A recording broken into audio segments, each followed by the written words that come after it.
ఉద్దేశంతో పెళ్లి చేసుకోకుండా ఆర్ఎస్ఎస్ కార్యకర్తగా ఫుల్ టైం వర్కర్గా ఈ దేశానికి సేవలు అందిస్తున్నటువంటి సమయంలో వసంత గారు వారిని ఇష్టపడి పెళ్లి చేసుకుంటానని అడిగినప్పుడు దత్తాత్రేయ గారు ముందుగా దానికి అంగీకారమైనటువంటి నిర్ణయం తీసుకోలేకపోయారు.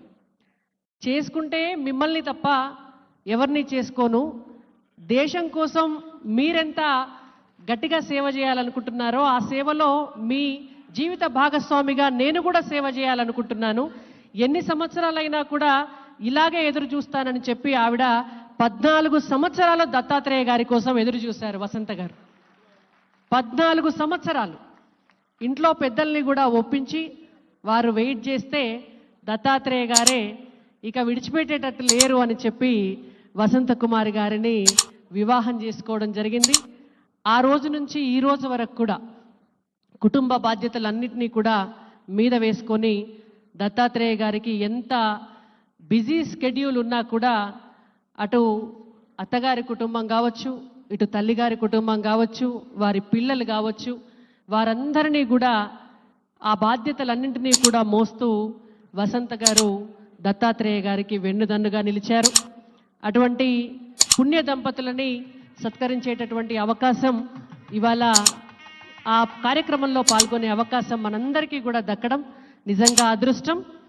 ఈ పుస్తకం చదివిన తర్వాత ప్రజల కథే నా ఆత్మకథలో శ్రీమతి వసంత గారి భాగస్వామ్యం కూడా ఆ ఆత్మకథలో చాలా అద్భుతంగా విశ్లేషించబడి ఉంది. కాబట్టి ఆ పుస్తకం చదివాక మీ అందరికీ కూడా సంపూర్ణంగా అర్థమవుతుంది.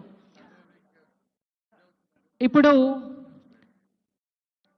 తెలంగాణ రాష్ట్ర ముఖ్యమంత్రి వర్యులు మనమందరం కూడా ఎప్పుడెప్పుడు మాట్లాడతారా అని ఎదురు చూస్తున్నటువంటి శ్రీ అనుముల రేవంత్ రెడ్డి గారిని ఈ వేదికను ఉద్దేశించి మాట్లాడవలసిందిగా కోరుతున్నాము.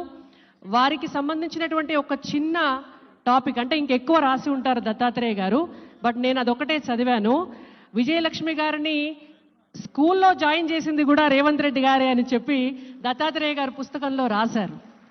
అంతటి అనుబంధం అంతకాలం నుంచి ఉంది అంటే డెఫినెట్గా ఇంకా వారు చాలా వారికి ఉన్నటువంటి అనుభూతులు అనుబంధ సంబంధాలన్నింటినీ కూడా మన ముందు పంచుకోవాల్సిందిగా వారిని కోరుతున్నాము. వారికి శాల్వాతో సన్మానం చేసి మొమెంటోను బహుకరిస్తున్నారు దత్తాత్రేయ గారి కుమార్తె విజయలక్ష్మి గారు, అలాగే వారి కుటుంబ సభ్యులు ఎమ్మెల్సీ అంజిరెడ్డి గారు. ఇప్పుడు రేవంత్ రెడ్డి గారిని వారికి దత్తాత్రేయ గారితో ఉన్నటువంటి